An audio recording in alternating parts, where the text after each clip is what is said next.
Olá, meu nome é Sérgio Ren e esta é uma apresentação de 15 minutos sobre Scrum. O termo Scrum veio do rugby, por curiosidade, e é uma espécie de abraço coletivo aí envolvendo os dois times adversários, utilizado em reinícios do jogo. A apresentação está disponível no SlideShare sob a licença Creative Commons. O Scrum nasceu no contexto do desenvolvimento de software. Ele é um framework de processo ágil que pode ser aplicado sem menor problema em diversos outros contextos, além do contexto da tecnologia. Uma premissa forte do Scrum é a entrega máxima de valor no menor tempo possível, ou seja, você está o tempo todo entregando software de alta qualidade, regular e frequentemente.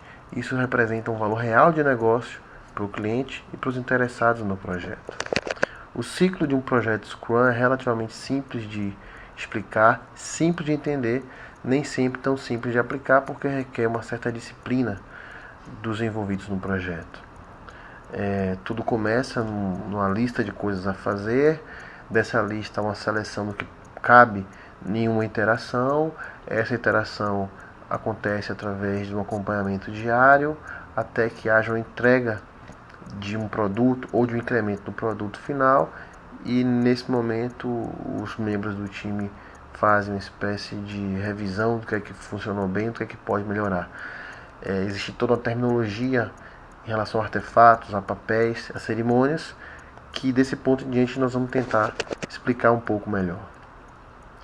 Tudo começa então com os requisitos do produto, com a lista do que fazer, com as funcionalidades que devem ser implementadas. E isso é chamado no Scrum de Product Backlog. O Scrum pressupõe que essa lista está sempre mudando, ela precisa estar sendo dinamicamente repriorizada, porque faz parte da natureza do negócio de desenvolvimento de software mudar e aparecerem novas necessidades. Então, diferente do modelo cascata, onde ele cita e especifica detalhadamente todos os requisitos no início, depois o time analisa, projeta, implementa, testa. Lá na frente o cliente volta para verificar como é que foi o produto final, que nem sempre atende ao que ele desejava, ou atende ao que ele desejava na época, mas hoje as necessidades mudaram. O Scrum pressupõe uma alta capacidade de resposta a mudanças. Esse aí é um exemplo simples de um Product Backlog, uma descrição nesse ponto bem genérica. Claro que para a implementação isso terá que ser detalhado, e uma classificação usando dois campos, um campo de valor de negócio em alto, médio e baixo aí, e da frequência de uso. Tem outras formas de fazer priorização, mas pressupõe-se que uma funcionalidade que tem um alto valor de negócio, uma alta frequência de uso, deve ser implementada primeiro. Ela é mais importante do que uma que tem um valor de negócio menor, ou até um valor de negócio um pouco maior, mas uma frequência de uso baixa. Então isso serve como insumo para o trabalho que se inicia a partir desse Product Backlog. O dono desse Product Backlog é o Product Owner, é o dono do produto. Ele pode, mas não necessariamente é o cliente. Pode ser, por exemplo, o analista de negócio da sua empresa. Mas é esse papel que representa os seus stakeholders, representa todos os interessados no resultado daquele projeto. É ele que vai aceitar ou rejeitar os resultados do projeto. E é o Product Owner que define e prioriza a funcionalidade. Então ele não é aquele que pede, vira as costas e vai embora, depois volta. Ele é uma pessoa que tem um papel fundamental, porque se o Product Backlog está o tempo todo sendo modificado e repriorizado, o Product Owner tem que estar o tempo todo junto do time para, junto com eles, definir o que é mais importante para o projeto. Um projeto Scrum ele é iterado através de sprints. O termo sprint aí vem do automobilismo, vem do ciclismo, vem do atletismo. São aquelas grandes velocidades dadas em tempo curto, são aqueles tiros de velocidade. No Scrum recomenda-se umas caixas de tempo fixas de 2 a 4 semanas, aonde ao final de cada uma dessas iterações, de cada um dos sprints, é entregue valor através de software de qualidade, funcionando, com capacidade de ser colocado em produção. Então, a partir do Product Backlog, o Product Owner precisa elencar e apresentar um pouco mais de detalhes as histórias que têm maior prioridade. O time, então, em conjunto com o Product Owner, em conjunto com o Scrum Master, que é um papel que a gente não falou ainda, ele vai selecionar as histórias que cabem naquela caixa de tempo, que vão compor aquele sprint, e muitas vezes vai precisar quebrar aquelas histórias em tarefas, que são as unidades menores aí de trabalho, que vão dar uma ideia melhor do esforço e da complexidade daquilo que precisa ser implementado no escopo de um determinado sprint. Então, o Product Owner e o time juntos definem o objetivo daquele sprint, uma declaração de qual a principal meta daquele sprint, e criam o Sprint Backlog, que é uma lista de coisas a serem feitas para aquele determinado sprint. Então, isso resume um pouco do início do fluxo de trabalho com o Scrum. A partir do Product Backlog, que é um artefato, acontece a cerimônia de planejamento do sprint e cria-se um outro artefato chamado Sprint Backlog. A partir daí, o projeto entra no seu andamento e o time começa a trabalhar. Um time Scrum, ele é um time normalmente multifuncional, os papéis não são tão bem definidos, você só faz tal coisa, você só faz tal coisa. É claro que existem os especialistas, mas há algo muito mais dinâmico. Time autogerenciável, não existe alguém dizendo exatamente o que cada um vai fazer e cobrando se isso está feito. Existe um comprometimento de cada um vai na lista de coisas a serem feitas e puxa para si aquilo que tem habilidade ou competência ou tempo para fazer, e periodicamente nós vamos ver, reporta para o resto do time como é que está o andamento daquela atividade que ele puxou para si.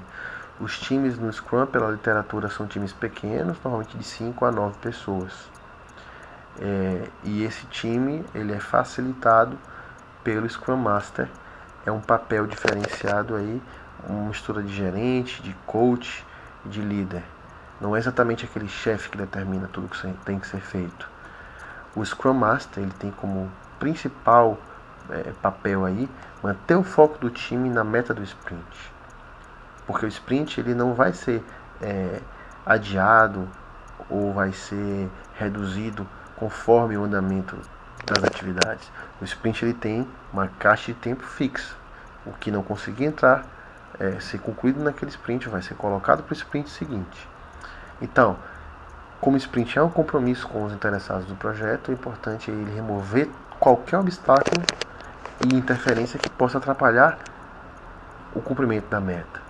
Então o Scrum Master tem um papel muito importante aí de garantir que o time inteiro esteja coeso, que esteja colaborando e que as práticas do Scrum sejam seguidas, porque é uma espécie de guardião dessas práticas.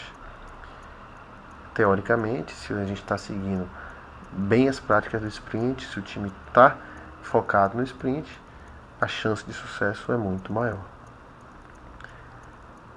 Um projeto Scrum, então, ele acontece dia após dia, e a cada dia é feito um acompanhamento muito rápido, uma reunião de 15 minutos, feita sempre no mesmo horário de preferência, em pé, onde cada pessoa do time responde 3 perguntas: o que fez de ontem para hoje, o que fará de hoje para amanhã, e se tem algum obstáculo impedindo. As respostas dadas nesse momento são compromissos perante o resto do time. Não é aqui que se vai discutir como resolver obstáculos. É o momento de se compartilhar o andamento do trabalho de cada um e até de verificar quem pode ajudar uma outra pessoa que está passando por alguma dificuldade. Importante frisar aqui que não se deve esperar uma reunião diária para sinalizar um problema ou um obstáculo, nem para atualizar o status de uma tarefa. Isso deve ser feito no momento que ocorre. Existe aquela máxima, né? Como é que um projeto atrasa um ano? Um dia por vez. Então, a cada dia é feito esse acompanhamento rápido e há uma boa visibilidade do andamento do sprint. Portanto, chega-se ao final de uma interação normalmente com menos chance de surpresas, porque o tempo todo o time está conversando sobre o andamento das atividades. Uma das formas de acompanhar o andamento de um sprint é usando o Kanban. Esse seria um exemplo super simples de Kanban, onde começa tudo do sprint backlog na coluna não iniciado. À medida em que cada pessoa vai puxando para si tarefas e começando a trabalhar nelas, ele vai movendo para a coluna de iniciado. Ele pode acrescentar ali algum detalhe a mais, você pode anotar ali o nome da pessoa. E ao terminar, puxa-se aquela história, aquela tarefa, para a coluna de prontos. Existem várias e várias formas de fazer Kanbans, Kanbans muito mais complexos, inclusive os Kanbans auxiliados por ferramentas automatizadas. Mas não é incomum você ver nas empresas equipes usando Scrum cheia de papelzinho colado na parede ou num quadro. Existe aí um papelzinho com uma outra cor, um post-it diferenciado que pode sinalizar o impedimento. Então você pode trabalhar com cores e representar impedimentos de uma forma visual interessante. Uma forma também utilizada para verificar o andamento de um sprint é o chamado Burn Down Chart. É uma espécie de gráfico de dívida. No início do sprint eu estou devendo tudo. Todas as atividades não foram iniciadas. A partir do início, a cada dia, cada membro do time atualiza a estimativa de horas que faltam para concluir aquela tarefa. Então, você somando essa estimativa dia a dia, você tende aí aos poucos a amortizando essa dívida até que a dívida seja toda paga e você tenha ao final o produto entregue. Então, é uma forma visual interessante e simples do time e dos interessados no projeto perceberem como está o andamento. Então, a gente viu um pouquinho do ciclo menor, que está ali na parte superior, um ciclo diário, que é acompanhado na cerimônia de daily, chamada Daily Scrum Meeting, e pode ter aí o apoio do Kanban e do Burn Down Chart.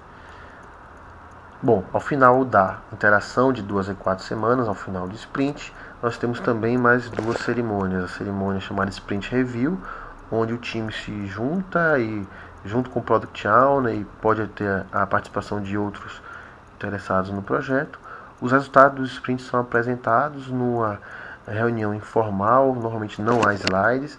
Se faz basicamente a demonstração das novas funcionalidades e o time pode, junto com o resto dos interessados, perceber o quanto o objetivo do sprint, declarado no início, no Sprint Plan, foi cumprido. Parte do ciclo de melhoria contínua aí é o time, junto com o Scrum Master, bater um papo e conversar sobre o que é que funcionou bem e o que é que pode melhorar, para que a cada sprint possa se possa evoluir, não cometer os mesmos erros anteriores e trabalhar para melhorar continuamente. Essa cerimônia é chamada de Sprint Retrospective. Ela é muito importante, é um momento muito rico de aprendizado para todos os membros do time. Então, isso aí reúne o final aí do gráfico, né? É o final das 2 ou 4 semanas. 2 a 4 semanas a gente tem a retrospectiva e o review. E você tem então um produto ou um incremento do produto sendo entregue e podendo ser colocado aí em produção. Resumindo então o Scrum, você tem apenas aí 3 papéis: o Product Owner, Scrum Master e o time, artefatos, Product Backlog, Sprint Backlog, Burn Down Charts, e as cerimônias de Sprint Planning, Daily Scrum, Sprint Retrospective e Sprint Review. Observem que é bastante simples e até fácil de entender. Consequências do uso do Scrum envolvem uma comunicação muito mais simples, um feedback muito mais constante, um processo muito mais transparente. Isso implica no maior comprometimento das pessoas do time, porque todas as responsabilidades, todos os resultados, eles são compartilhados, diariamente compartilhados. Isso também tem um lado que pode ser perigoso ou negativo para aqueles que não querem se expor, porque todas as forças e todas as fraquezas elas ficam evidentes do indivíduo, do Scrum Master, do Product Owner, do time como um todo. Então, o Scrum normalmente não é um bom lugar para aqueles que querem se esconder, empurrar as coisas com a barriga, aqueles que são preguiçosos, só querem fazer o seu trabalhozinho e ir embora. É um ambiente onde há muito mais colaboração, muito mais compartilhamento, muito mais comunicação, muito mais comprometimento. Aqueles que não se encaixam nessa filosofia naturalmente vão ser percebidos e, quem sabe, até excluídos do time. Aí estão as referências utilizadas para fazer essa apresentação. Eu espero que vocês tenham gostado. Todos os meus dados de contato, se vocês tiverem sugestões e críticas a fazer. Obrigado e até a próxima.